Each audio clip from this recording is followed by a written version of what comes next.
If you are someone who doesn't quite feel like you fit into the boxes that society tries to put us in, because you are queer, because of your sexual orientation, because of neurodivergence, whatever it might be, I've got a conversation that you're going to want to listen in on. I had the pleasure of being in dialogue with Jai Bristow of Beyond Boxes, who themselves sits at such a unique intersection of identities. And we got into a really juicy discussion about how this impacts our sense of belonging and our experience of intimacy. I'm inviting you to listen in. This conversation took place inside of the Galgasm Community, which is my free online hub for women and AFAB folks who want to live, lead, and love from a place of pleasure and authenticity. Come on over and join us there if that is something that you want to get into. And I really hope and trust that this conversation will serve you. Make sure you are subscribed here to my channel if you want these and more coming to you, and be well. Welcome, everybody, to Galgasm's first community convo. I'm Darshana Avila. If you are new to me, I'm delighted that you've chosen to be here and that you've leaned into what we're up to in Galgasm, which is the newly seeded, blossoming space for women, AFAB folks, queer, sex positive, pleasure positive, kinky, curious, exploring people to gather and have meaningful conversations and really get to ask the questions that are going to help us each individually and collectively feel more liberated in our erotic expression, in the way that we live our lives, in our sense of personal pleasure and power. These are things that I am deeply, deeply passionate about. And for those of you who have been, in community with me or worked with me directly, I think you know that. And I'm delighted to have Jai Bristow here with us today. And it's fun because Jai has interviewed me multiple times. And this is the first time that I am kind of sort of interviewing Jai. And I say kind of sort of because the intention here is for this to really have a feel of conversation. And for those of you who are here with us live, you are welcome into that conversation. We'll have time at the end for Q&A, for comments, for just letting this be a more connected experience, because goodness knows that now more than ever, to be in a community of aligned kindred spirits, this is not optional. This is not luxury. This is how we're surviving. And it's absolutely how we will be thriving together. So I'm delighted to welcome you, Jai. Thank you for saying yes to this. Thank you so much. Sorry, just jumping right in. I would just thank you so much for having me, and I know I'm your first of these community conversations, and I feel so honored, and I'm so excited about Galgasm and the community you're creating. And yeah, really, really happy to be here and to see everyone popping up on screen. Yeah, yeah. Well, thank you. And let's just dive right in. Jai, tell us a little bit about yourself, the pertinent details, the intersections of identity, the personal and professional journey that you've been on that I know is and isn't all that separate, right? I mean, that's the cool thing when we do the kind of work you and I do. It's almost impossible for one not to inform the other. So let the community know a little bit about who you are, please. Cool. Well, I'm Jai Bristow. In terms of intersections of identity, I'm a trans-masc non-binary person. I'm multi-racial, multicultural, multi-ethnic. I'm disabled. I'm queer in many, many senses of the word, including very neuroqueer. And more professionally, I work as a coach, specializing in identity and belonging. I lead workshops online and in person in English and in French on power, privilege, and prejudice. I've hosted some online summits, which is one of the ways I know you, Darshana, where I've interviewed you, mostly focusing on trauma. So I'm a trauma-informed coach. I also am the creator of a podcast and YouTube channel called Beyond Boxes, which is also my Instagram handle, where I talk about the ways in which so many of us go beyond socially ascribed boxes. What are some other things I do? Yeah, that's probably a good intro to start off with. I love it. I love it. And just to keep this relational, people who are here with us live, feel free to use the little hand raise or the reactions. Who resonates with this idea of beyond boxes? I sure do. Like we exist in dominant cultures that really love to try to put us into boxes. And my hunch is that if you are here interested in this conversation, that you probably resonate with, and I love, Jai, that that's the brand, that that's the way that you are associated, because it's a powerful thing to really step out of the culturally sanctioned boxes that we are taught to be in. And so let's hear a little bit about that. Your intersections of identity are such potent ones. Like you're really coming with such a vast array of ways that I'm making assumptions that from an early age, if as you were getting to know yourself, probably those boxes didn't feel like they fit. So what has your journey been from the nascent stages to now of really developing your sense of self? And even in the years that I've known you, I've experienced your transitioning and evolving, which is a miraculous thing. So let's hear about it from you. Yeah, so the concept of beyond boxes actually came from, growing up and going to fill in forms and always having to tick other on forms and realizing I literally didn't fit in any of the boxes. And that was often forms around race or ethnicity, right? And it would be like, black, white, Asian, other. And I am a combination of all of those things and none of those things. And so that was I think my racial identity and exploration was a big part of it, but also, so I live in Europe. And as I was telling you, Darshana, yesterday, like I kind of live between three countries in Europe, between France, England, and Spain. And just that being like multinational as well. And then I grew up with like Indian influence and Jamaican influence and like all these different like cultures and ethnicities. And I grew up in a meditation center where we'd receive people from all around the world. So from a very early on, I got to experience people from very different backgrounds and identities. I got to travel a lot from very, very young as well.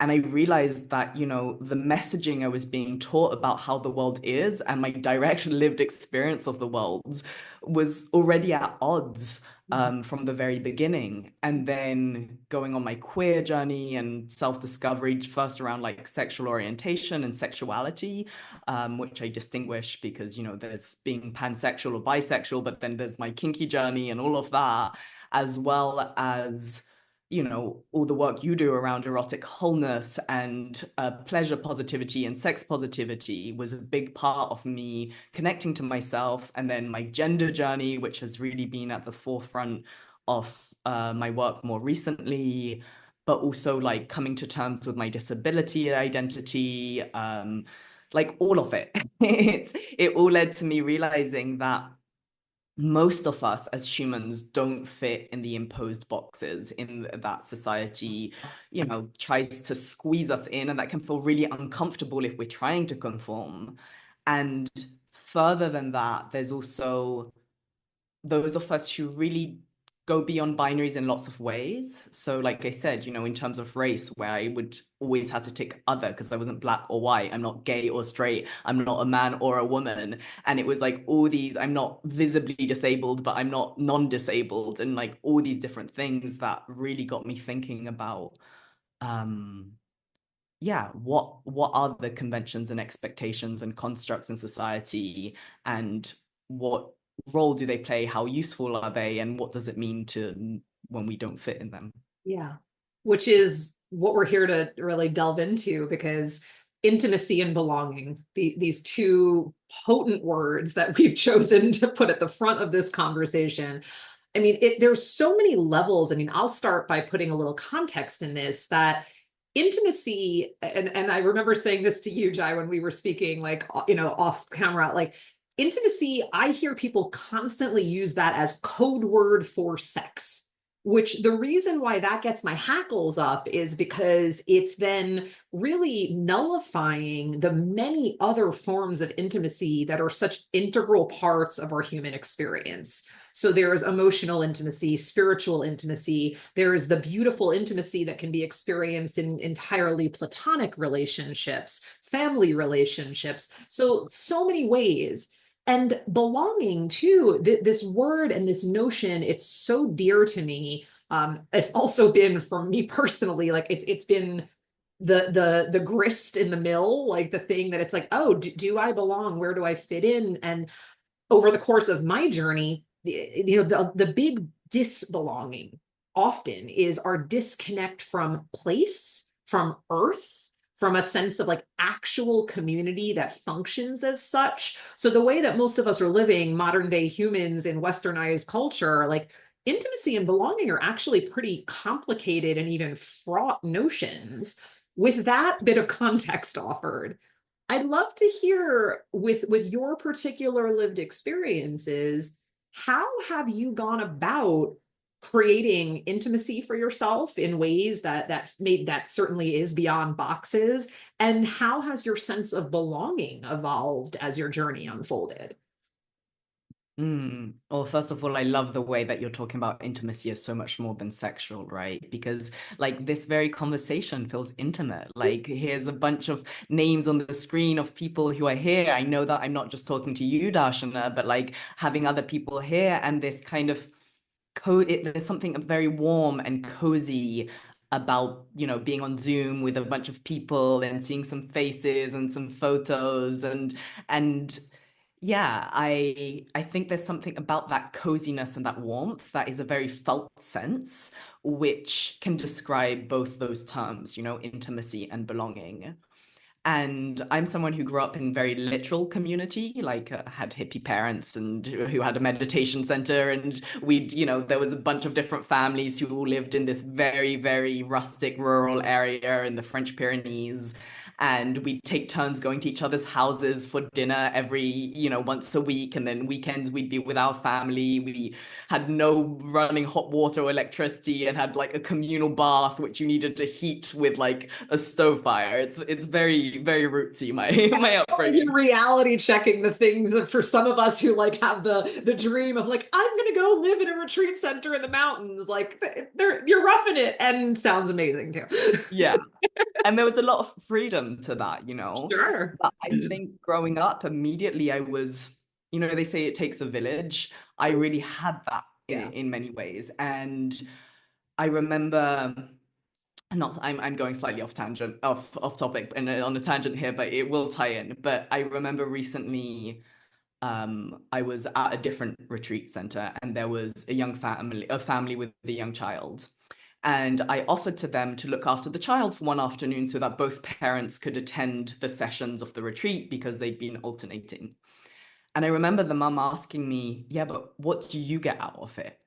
And the question had never even crossed my mind because, growing up with these community values of like, we all just chip in, we all just like look after each other and look after each other's needs. And, I've trained in nonviolent communication and things like that, which are very like need based. And I never asked myself that question of what am I personally, individually getting out of it? And yet we live in this society which is so focused on like the individual and your needs and what are you getting out of it. And so many of our interactions are so transactional. And unlearning that can be very challenging, especially if we haven't had the upbringing that supported that kind of community care. And so the ways that I found community and belonging and intimacy are varied. When I moved to London and I like connected into kind of fell into it in the best possible way, into the like sort of the overlap of the sex positive, queer, kinky, kind of community. Forgive the With interruption because I just wanted to have a teachable moment. Those are distinct. In case anybody has any confusion about that, or if you're new to these terms, like sex positivity is a thing, kinkiness is a thing, queerness is a thing, right? And they can weave together, but they don't have to. And I think that too is a really important distinction to make because when we're talking about things that are tied to how we express our eroticism, our sexuality, our relationship styles, or what have you, I think sometimes people kind of, when things get painted with a single brush, it's like, whoa, this is overwhelming. And if I don't hear myself or see myself in one facet, that means there's no place for me in any of it. So you're actually speaking, like, as you said, the way that those things overlapped for you. So please continue your story. Yeah, I love that you've talked about that. I think it's so important, and it's one of the examples of intersectionality, right?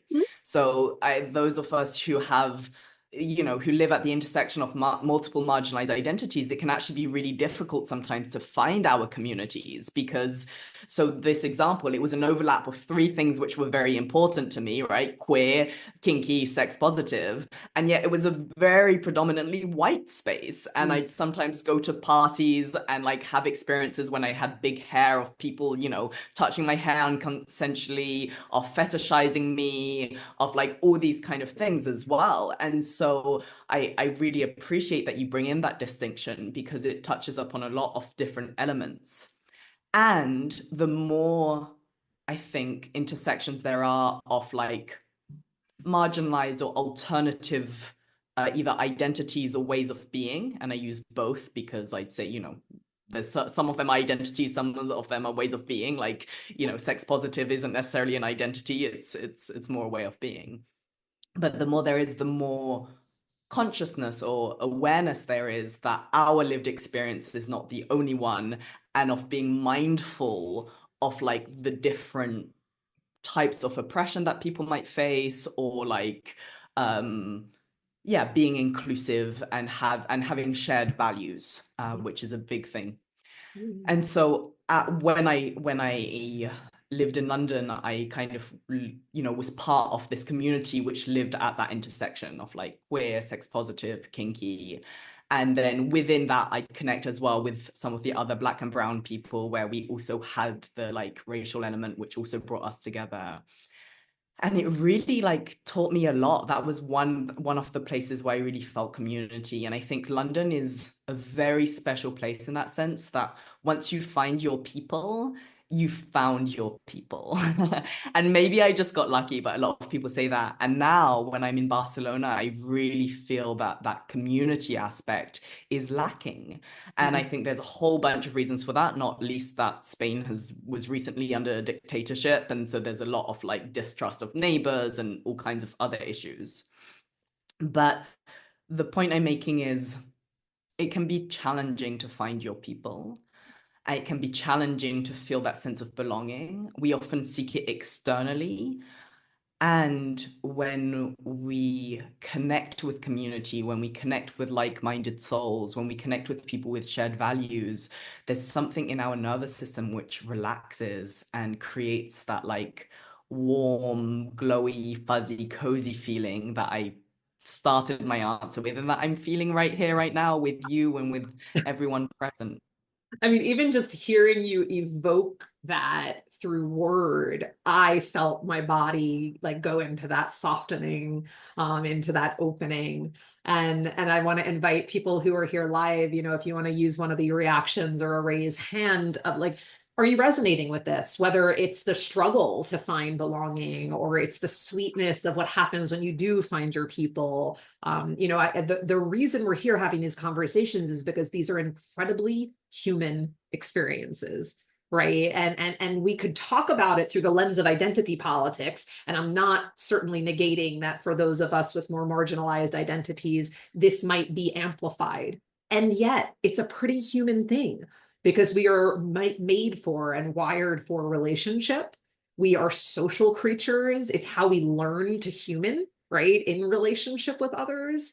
And people, I see Elisa laughing. I'm like I love this idea of like that how to human, but I really think many of us are asking that question, even if not using those exact words. It's like, how do I incarnated in this body at this moment in time in this place with these identities, with these interests, with these capacities, right? Like, how do I move in the world? And bringing it back to what your formative experience of growing up in a true community, which many of us don't know that. Although hearing you speak about it, it's funny, you gave me the opportunity to reframe something about my childhood as well. I grew up in the suburbs, right? Like, or ish. I grew up two cities outside of Manhattan, so not wholly suburb, but kinda. And I lived in an apartment building. And there were several families who were all really close, and we were constantly in and out of each other's apartments, and all the kids were playing outside. And, hearing you speak about what it was like in this more like retreat center setting, I'm like, there actually were some elements of that in my childhood. That's a cool thing to be able to appreciate. What I know for many of us, though, is that as adults, especially as we go into different more urban areas or what have you, like finding your people, that is not always an easy prospect. And it's why, even though I know many of us have like Zoom fatigue and doing it virtually is not our ideal, for others of us, it actually might be very ideal.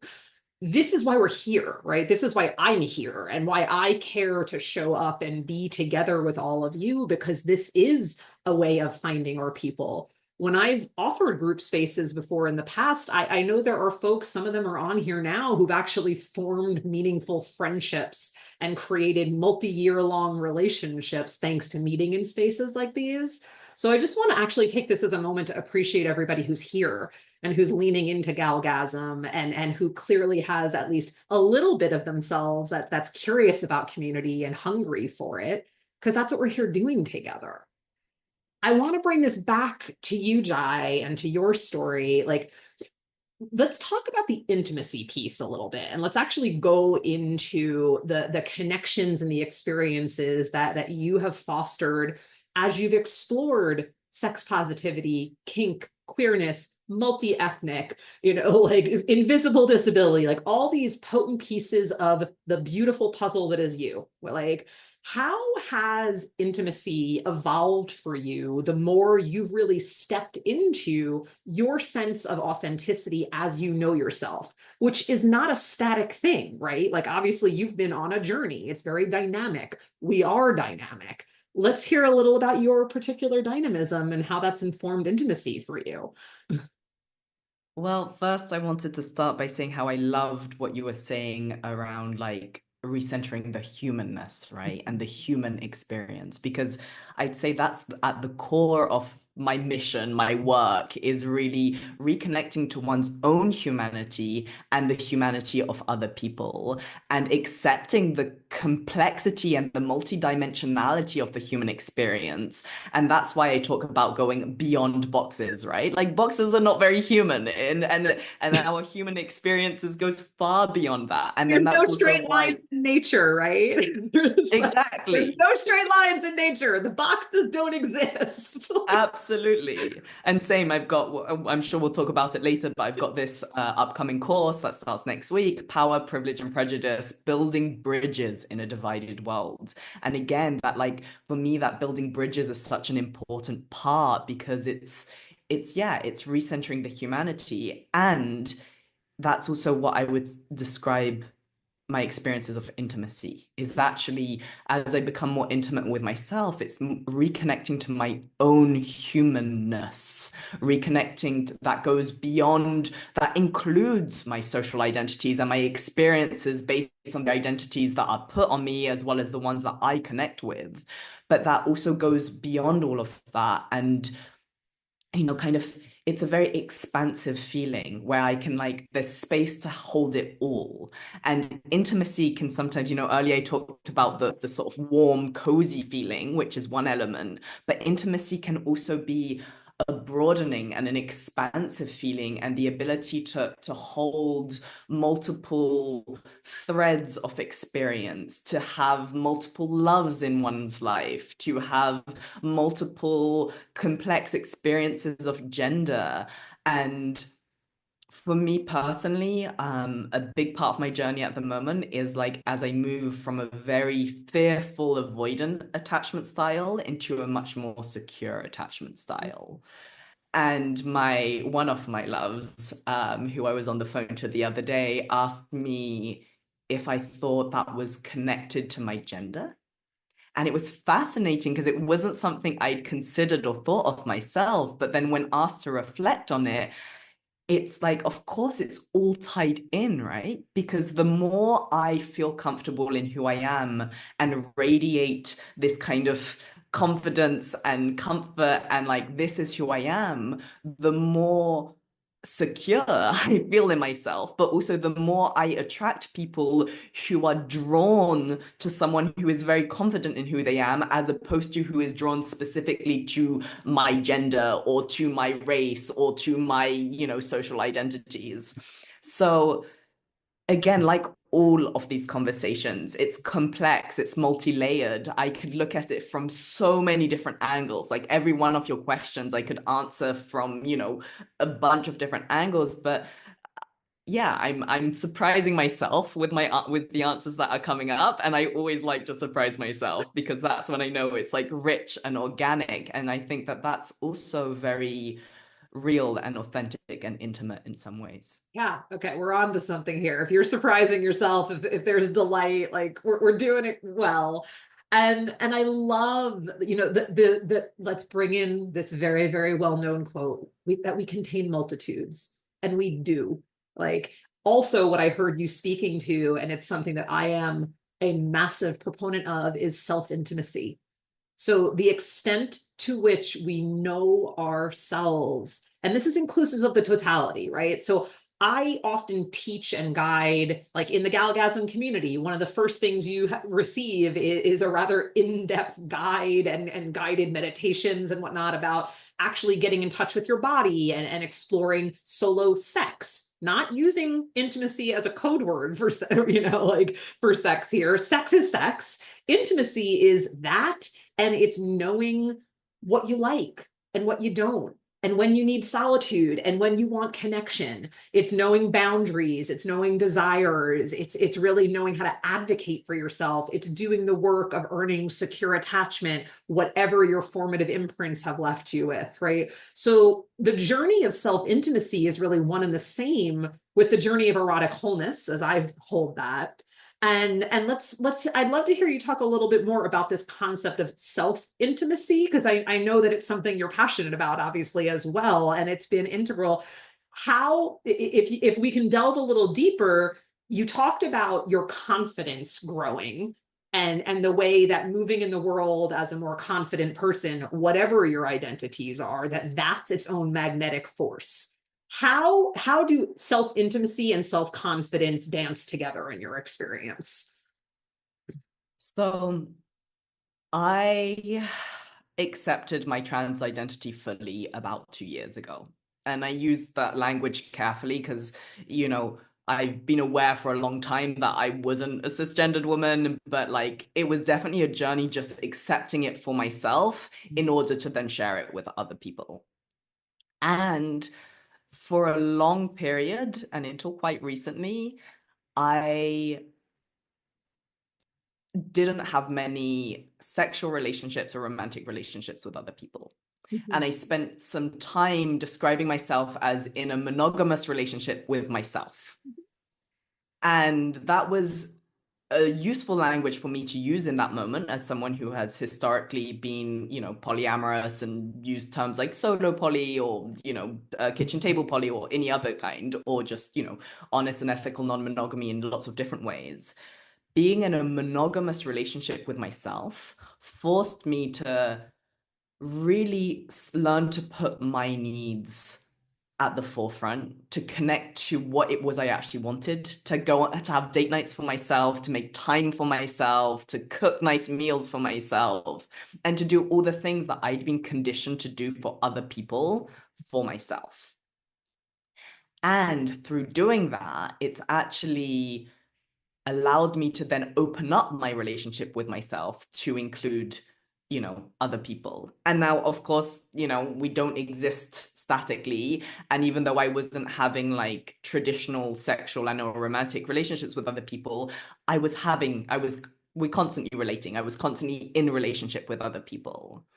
And I moved during this phase, I went through huge transitions in all aspects of my life, like gender, moving countries and cities, work stuff, all kinds of things were happening. And again, it was being so much more intentional with a lot of it. And so my living situation was really like curating a safe space that, and I know, we can talk or not about that definition of safe space and is it possible and what does it mean, but for me it was creating a space that was felt safe for me, and like being intentional about who I invited into that space. And so I live with two housemates, and those housemates have changed throughout these 2 years, because the first people were students who were passing through, etc., etc. And there was one housemate at one point with whom it really didn't match. And to be able to name that and ask them actually to leave, and the person was not happy about it, understandably, because they again had this conditioning of, well, I pay rent and I clean up after myself, what more do you want, kind of thing. And yeah, trusting myself to follow my kind of intuition to say, no, this doesn't work for me, because I know in my body, in my lived experience, what it feels like when something really does work, Mhm. when I really resonate with people. And now I have. Can I pause you there? Absolutely. How do you know it in your body? Like, and I want to invite this. Like, what are the ways that your body signals resonance or dissonance to you? Like, where do you go to source that embodied wisdom? Interesting questions. There's again, there's a lot of different ways I could answer this, but I remember, like I said, I talked earlier about, like, as I figured out some of my identities, like my racial identity being part of my journey, and understanding that. And I remember becoming aware of what it felt like when I was around other people, other Black and brown people, compared to what it felt like when I was around white people. Mhm. I grew up in a predominantly white environment. And so I hadn't noticed that most of the time I had my guard up until I was in intentional, conscious cutie pox spaces. So, queer POC spaces. And then suddenly feeling like, oh, wow, that resonance with people, that kind of mirroring of experience, and feeling my nervous system calm down, my guard drop in a way that I hadn't realized. And that moment allowed me to see how most of the time that I moved through the world, I actually had my guard up. I had defenses that were necessary, and my nervous system was slightly revved. Mm-hmm. Mm-hmm. Now, that experience around race can be applied to like all kinds of other social identities and stuff. But it was a real light bulb moment for me. And I had interactions with, I had someone who was like a brother to me, who grew up in that same community, was my neighbor, who we spent, and he was like an older brother, but he's white. And I have a younger brother who is brown, like me. And I remember like having conversations with both of them as adults, and just the contrast of like what they did and didn't get around my experiences of moving through the world as a brown person. And so I think that was one of the moments where I recognized what it felt like in my body, when to have that resonance, to feel that safety. And that allowed me to notice when I didn't have it. Yeah. And, I think that's what happens when we move through this world with all these systems of oppression, is that we're so conditioned by them all that we don't even realize a lot of the time, Yep. until we have the opportunity to actually feel it. And that's why, like, again, in my course, which we might have time to talk about later, Yeah. I talk about mirrors and windows, which is based on the work by Rudine Sims Bishop, that we all need mirrors to mirror and reflect our experiences in order for our system to relax and heal, as well as windows into the experiences of other people to learn and grow and evolve.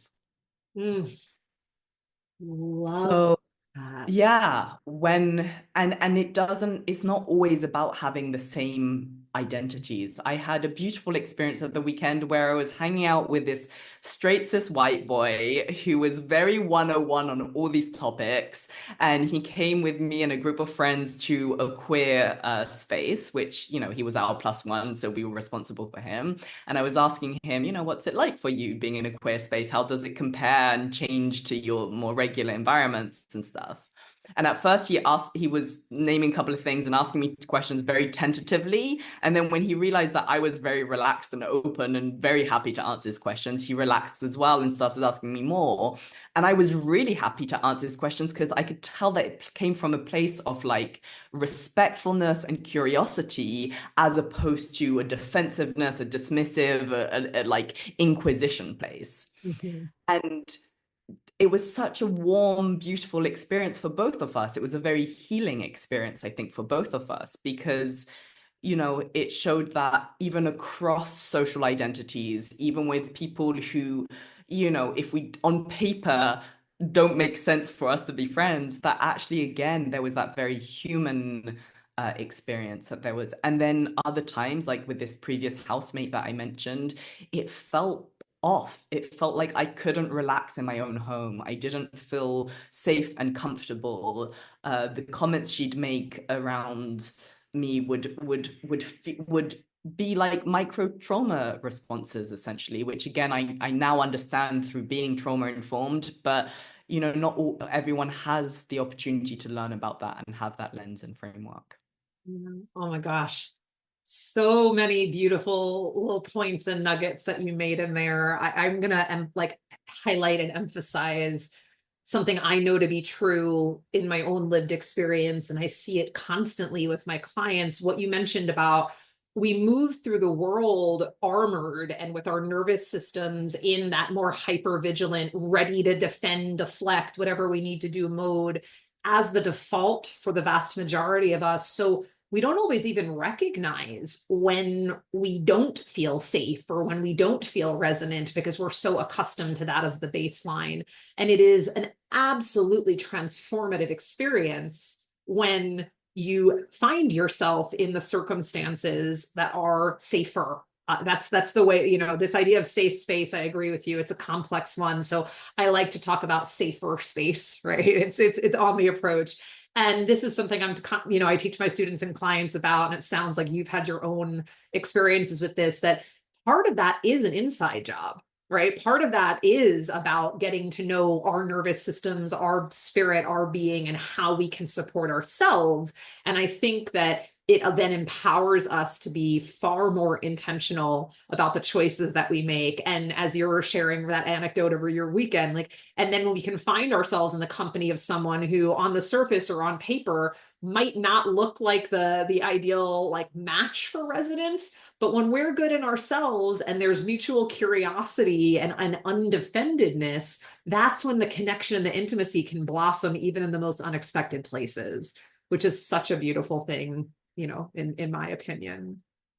Absolutely. So let's please wrap up with, I'd love to hear a little bit more about this course that you're offering, because I know that it really showcases what you're deeply passionate about. And I think many of us, right now, particularly here in America, where I am, and at least a few people on the call are as well, like these themes, not that it's exclusively American, but we're inside of some conditions where prejudice and othering and fear mongering are so rampant.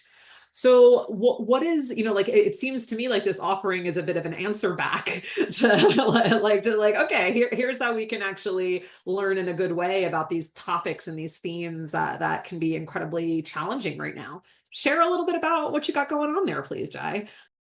So the course is a 6-week journey or a 6-module journey. People can do it at the pace that works for them. I teach it live weekly, and then people can watch the recordings, have lifetime access, can go over.